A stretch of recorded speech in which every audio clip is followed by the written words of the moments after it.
ललित अम्बर depot cup 2082 सालको आजको खेल आज तेस्रो दिनको खेल हो। आजको खेल चाहिँ डिपो विद्यालय भर्सेस कार्मेल विद्यालय रहेको छ। दुवै विद्यालयले अर्को विद्यालयलाई हैन जितेर चाहिँ आएको छ। आजको खेल कस्तो हुन्छ त्यो थाहा पाउनका लागि चाहिँ म आज चाहिँ अवश्य पनि भिडियोमा देखाउने छु है। यसबेला दुवै विद्यालयका खेलाडी विद्यार्थीहरू चाहिँ मैदानमा आइसकेका छन्। आजको खेल कतिको रोमाञ्चक हुन्छ हेर्नुपर्छ है। खेल सुरु भइसकेको छ। खेल रोमाञ्चक छ। अहिलेसम्म हेर्दाखेरि कुनै पनि टिमले बल लगाएको छैन, तर हेरौँ अझै हेर्दै जाउँ है। डिपोट विद्यालयले बल हान्ने अवसर प्राप्त गरे पनि त्यो अवसरलाई सदुपयोग गर्न सकेको छैन।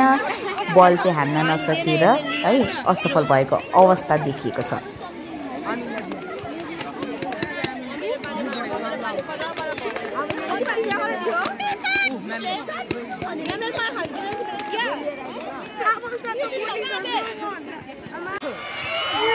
धेरैवटा बल हान्न सक्ने अवसर गुमाए तापनि डिपोटको विद्यार्थीहरू डिपोटको खेलाडीहरू अझै पनि हिम्मत हारेका छैनन्, मजाले खेलिरहेका छन् है। पेनाल्टी पाएको हुनाले अब गोल लाउने चान्सेस चाहिँ एकदमै हाई छ। हेरौँ ल गोल हान्छ कि हान्दैन है।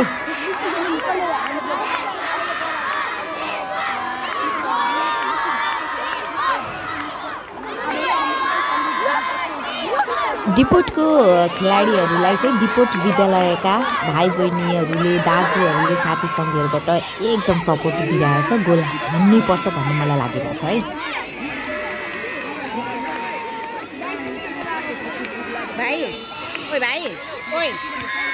वाउ, डिपोटले एक गोल हान्यो। डिपोटले आफूले पाएको पेनाल्टीको सदुपयोग गर्दै एक बल हान्न सफल भएको छ।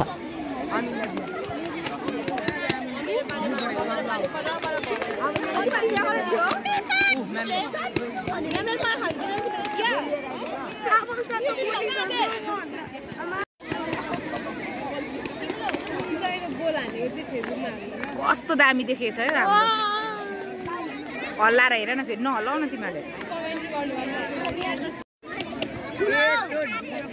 पहिलो गोल हान्न सफल भइसकेपछि डिपोटका खेलाडी विद्यार्थीहरूलाई एकदमै सहज भएको छ। उनीहरूले सेकेन्ड र थर्ड बल पनि हानिसकेको अवस्था छ। र तर अहिलेसम्म कार्मेल विद्यालयबाट कुनै पनि बल चाहिँ हुन सकेको छैन।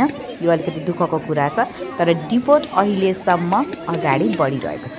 ला म बल हान्न आँटिसक्यो, तिमीले नगराउ न।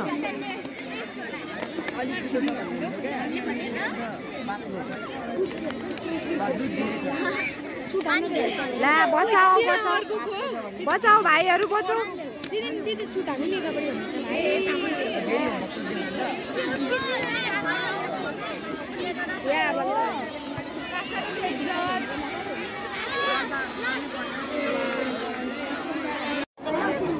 डिपोट भर्सेस कार्मेलको आजको खेलमा डिपोटले 3 गोल लगाइसकेको छ। कार्मेल अहिलेसम्म 0 गोल लागेको अवस्था।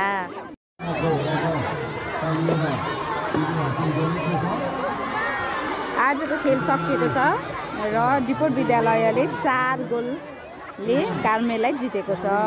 हार्दिक बधाई।